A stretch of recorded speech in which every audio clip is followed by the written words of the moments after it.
Hi everyone, it's Nicole. I know it's been a long time since I made a video, like over 2 weeks, and I'm sorry, it's just been super busy, but I was feeling the withdrawals too. I really wanted to make a video. I recently read a book that I want to do a review for, so I thought I'd share my thoughts with you all. It was the second book in the series, so I thought, well, I can't just talk about the second book in the series. I should probably talk about the first book so you know what I'm talking about, and then I'll talk about the second book. So this is 2 book reviews in one. First book is called Starfall. Second book is called Star-Crossed. And those are books 1 and 2 in the Starfall Trilogy by W.A. Fulkerson. If you haven't picked these books up, I really urge you to get a copy of these books. These are so amazing. It's a sci-fi fantasy novel, and this is actually the author's debut trilogy. We're going to talk about Starfall first, since it is the first book in the series. What the story is about is when a child is born in Pontus, which is where the story is taking place, a star appears in the sky, and it's their star. The children grow up watching the star because when the child reaches a certain age, the star actually falls from the sky to the planet, and they're able to venture out and go find the star, and when they find it, they're able to get a wish from it. They can ask for different abilities because there are different people with different abilities on this planet. They have a species known as the Flares, which they are known for their speed. They're super fast and agile. The Nebs, or the Nebulae, they are huge beings. They're super tall and they're super strong, so that's what their ability is. The third is the Hawkeyes. The Hawkeyes have the ability of magnified senses, so they can hear very well, they can see really well, you know, kind of almost like Spider-Man. So that's the kind of underlying premise of the story. Starfall, the first novel, follows 2 twin brothers. Their names are Malleus and Dukassus. These children are ungifted, and typically if you're ungifted in this society, if you don't have a gift, like if you're not a Flare or a Neb or a Hawkeye, you're basically a slave. You don't have any powers to combat other people with gifts.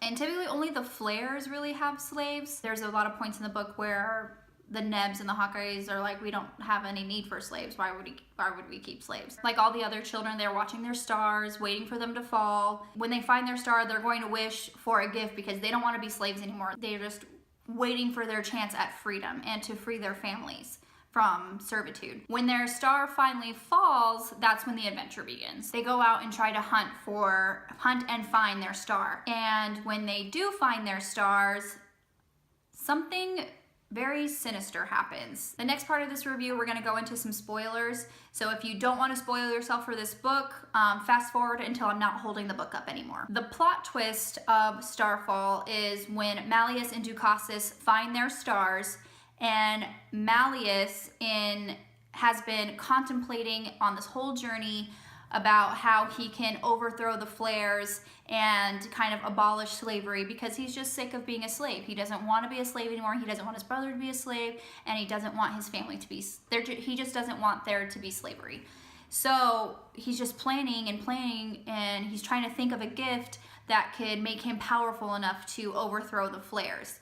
So when they do finally find their stars, Malleus takes not only his own star, but also Dukassus' star as well. That's not supposed to happen because there have been times where someone has taken someone else's star and they have died instantly. So it's not supposed to be possible for you to take someone else's star because that star was made for that one person. I think the fact that they're twins actually has something to do with it. So he was able to take his star and Dukassus' star, and he asks for 2 things and he receives 2 things. He actually ends up becoming a Flare and a Hawkeye. In his mind's eye, he had to have 2 gifts because he wouldn't be able to follow through on his plan if he wasn't strong enough or more talented than the Flares to overthrow them. After this happens, Malleus kind of just leaves Dukassus in kind of this sense of betrayal and agony, and he just abandons him, which I think is kind of messed up. But Dukassus finally makes his way home because he has nowhere else to go, so he just goes back home fully prepared to just go back into the life of slavery. But when he gets to his home, no one's there. He finds out that the slave owner has died and everybody has just run off before a new owner can be put in place. He basically feels like he's been abandoned. He basically feels that he has zero things to live for at this point. So he leaves, he has nowhere to go, no food, and so he basically is slowly starving to death. He's out in the elements, he has no way to fend for himself. So he kind of, when he falls asleep, he doesn't wake up, but a character comes along, his name is Incus, and he kind of nurses him back to health, and they become traveling companions. And Incus is a Neb, so he's huge and strong, and he's able to protect Dukakis. For Malleus, his journey through the story is he is going from city to city trying to find anyone and everyone to back his cause. He wants to create this rebellion, basically. So he gets people that they call zealots to want to overthrow the Flares and basically start a war. What you find out about Malleus is he is a liar and a master manipulator. He doesn't tell them how he got his gifts, because these people who are ungifted, they don't like those who have found their star and made their wish and received a gift. They don't like those people. So Malleus doesn't want to tell them that, so he lies to them saying he's some sort of prophet and an instrument of destiny. He basically lies to these people. He becomes very narcissistic, and his way is the only way, and he knows what's best for everyone. When you read his internal monologues and his thought process, and you just see how completely naive he is, but he's putting on a show to be this powerful being, and where it gets to the point where he's even thinking, like, how can these people believe what I'm saying? I don't even believe what I'm saying. He's basically lying and manipulating these people to create this army to overthrow the Flares. So that is basically what happens in book 1. Malleus and Dukakis watch their stars. The stars fall. They go on the journey to find their stars. The big plot twist happens. Oh my gosh, betrayal, agony, angst. The two go on their separate ways to fulfill their own destinies. This leads us on to book number 2, which is Star-Crossed. This basically starts off right where the first book leaves off. Dukakis is with Incus and a couple of other people. They have heard about this being, they call it the Source. The Source is the one that creates the stars and puts them in the sky when the children are born.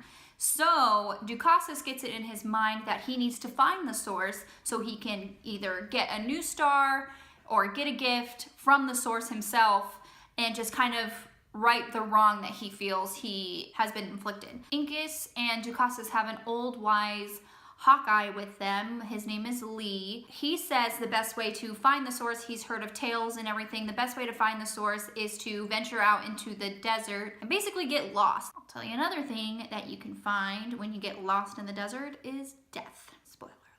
So that is what Dukakis is doing throughout this book. He is anxiously trying to find the Source to get a gift. Malleus, on the other hand, is still trying to create his army. He is still trying to increase his numbers and create allies that are going to be strong enough to overthrow the gifted. This is the part of the review where spoilers come about, so if you don't want to be spoiled, fast forward until when I'm not holding the book anymore. All of Malleus's planning comes to fruition towards the end of the book when a big war breaks out. He has basically found a way to pit the Flares against the Nebs and the Nebs against the Hawkeyes and vice versa, trifecta sort of thing. He basically wants to have the Flares and the Nebs and the Hawkeyes all fighting each other so he can go into the kingdom and steal the kingdom's star. Yes, the kingdom has its own star. It's huge, it's massive, and it's protected. So he starts this civil war against all of the gifted so he can get into the kingdom and steal the star. In his mind, he wants the star because he wants to become so powerful where he will be the new king. So it's no longer about freeing the ungifted and abolishing slavery.